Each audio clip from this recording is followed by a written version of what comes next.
Hello and welcome to Single and Married with Ezzy. Thank you for joining me. I am really excited to have you. My name is Ezzy Odimoko. I am a mom, a pastor's wife, and I enjoy talking about relationships. I authored 2 books, Relationship Smart, Love, Courtship, and Marriage for Every Woman. It is a great book, highly recommended for any lady who's looking to get into marriage or looking to be in a relationship.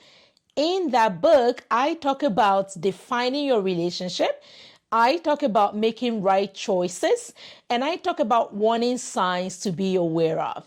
It's a great book. It's available on Amazon, and it will be good for you or if a friend you know. My second book is Brighter Days, 100 Thoughts of Hope, Love, and Blessings. It is a devotional book. It has 100 thoughts, inspirational thoughts to help you start your day right, to inspire you, to motivate you day by day. I recommended both books are available for you on Amazon. Can purchase the paperback or you can get the e-copy. Today, I want to talk to you about lies that hurt your relationship. You know, there are common lies that are out there, and I hear people repeat them over and over again, and they're just lies. They are not good for your relationship. So those are some of the things I want to talk to you about today. All right? So lie number 1 that I hear all the time is all men are the same. And I say that's a lie because all men are not the same, right? So if someone is trying to say, okay, men kind of share some attributes, right, or behave alike in certain ways, but you cannot say all men are the same because that is not just true, right? Some men are different. Some are introverts, some are extroverts, right? You cannot paint everyone with the same brush. Character-wise, every person is different with their values and their characters. And I find that when people have had a bad experience with a person in a prior relationship, they tend to speak this lie and just say all men are the same. They are the same. They all cheat. They all do this, right? And that is a lie. You don't have to believe that all men are the same because there are good men out there who will be a blessing to your life. So if you have had a negative experience in a prior relationship with someone, don't paint all men with the same brush because all men are not the same. There are good men out there, and I know that if you trust God with his guidance, you can have and find that one person who will treat you right, who will love you, who will care for you. So lie number 1 busted. All men are not the same. Every person, every individual is unique with their own qualities, their own strengths, their own weaknesses, and what they can or cannot bring to a relationship. The second lie I hear so often is that there are no more men to marry. You know, I hear this. It's like there are no more men. There are not enough men. There are not enough men. That is just such a lie. It is a popular lie, and too many people believe it now, because people just say it. And people say this lie when they want people to just settle for anyone. They're like, they're not enough men. They're not enough men, right? And we know, and you can search this out, according to statistics, the human sex ratio is close to 1:1. All right. It is said that there are approximately 101 males to every 100 males in the world. So 101 to every 100 females in the world, right? 101 males to every 100 females in the world. So don't settle for that lie. Rather, trust God to guide you, to meet you, the right person, and lead you to the right person. Because think about the damage this lie can do. When you believe there are no more men, right? It's almost like, okay, there are no more men. Anyone, right, will do. And that is not true. So lie number 2, busted. There is that one person. If you desire to be in a relationship, to be married, there is that person for you. You just have to trust God, pray, and trust that He will lead you and guide you to meet that right person who is for you. The third lie that I hear very often is that it's better to just be with anyone than to be alone. Right? And people give this quote unquote advice to people and just say, you know what, you just marry anyone, just marry, it doesn't matter. It's better than to be alone. Or people advise themselves negatively in this respect, right? We know that is not true. The statistics tell us, statistics on divorce, people in unhappy marriages will tell you that a bad marriage is hell on earth. You don't want to just get married to the wrong person because you believe this lie that it's better to just be with anybody than to be alone. No, it's better to be with the right person. And if you are patient and you trust God's guidance, you can find that right person that will complete you, that you can build life together. Just anyone is not good enough, especially if it's the wrong person.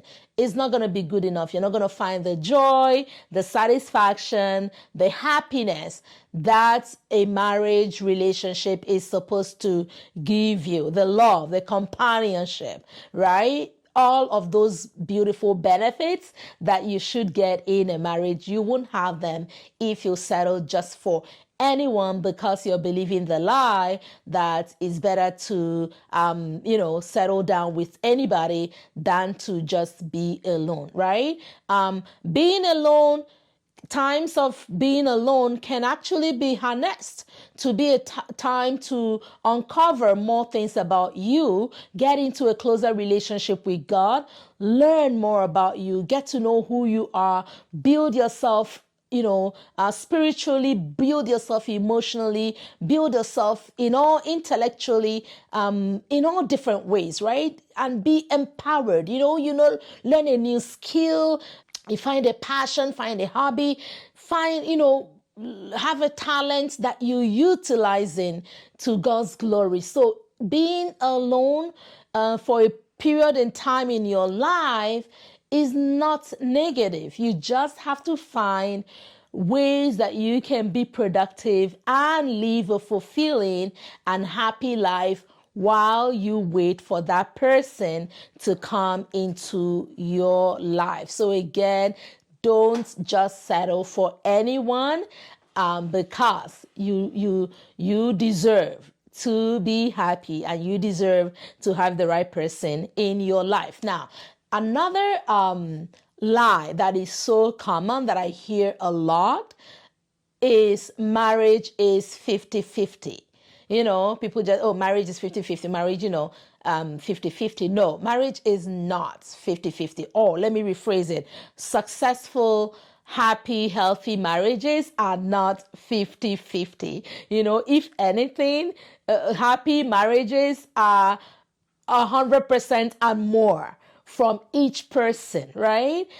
In order to make it successful, each person has to be willing to give much more, to sacrifice, to give what it takes to meet their spouse where they are.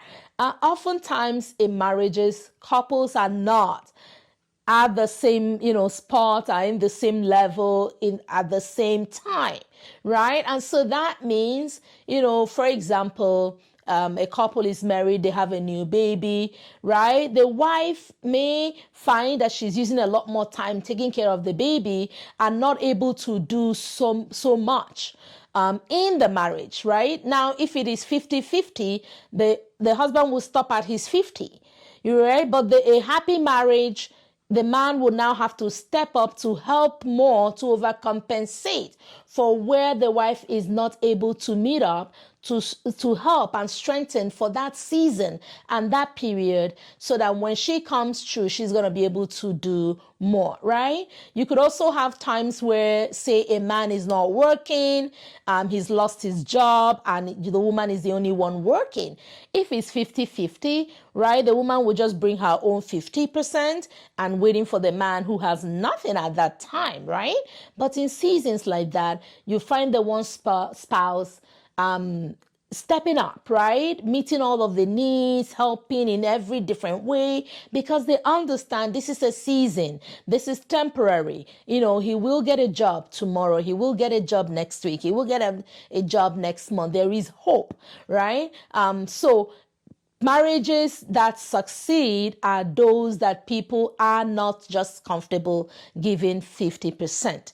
They are willing to go the extra mile. They are willing to give more. They are willing to serve more. They are willing to help more. They are willing to cover any gaps. They are willing to step into to meet the need of the other partner, to meet the need of the home, to keep the home happy, thriving, even when one partner may not be able, for a number of different reasons, to meet those needs at those times.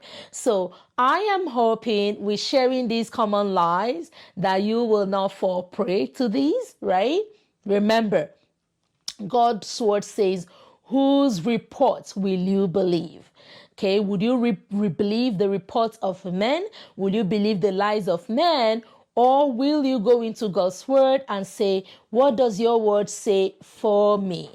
What is your promise for me concerning my marriage, concerning my children, concerning my future? What do you say? His word says, I know the thoughts, and you find that in Jeremiah 29:11. God says, I know the thoughts that I have for you.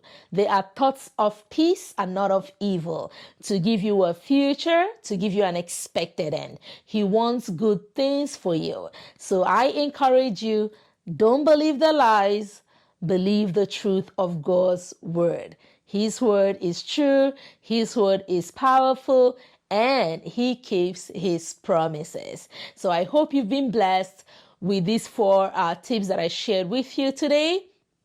If you like what you're hearing and you think you have people around you who could benefit, share it with them. Share it with family, share it with friends.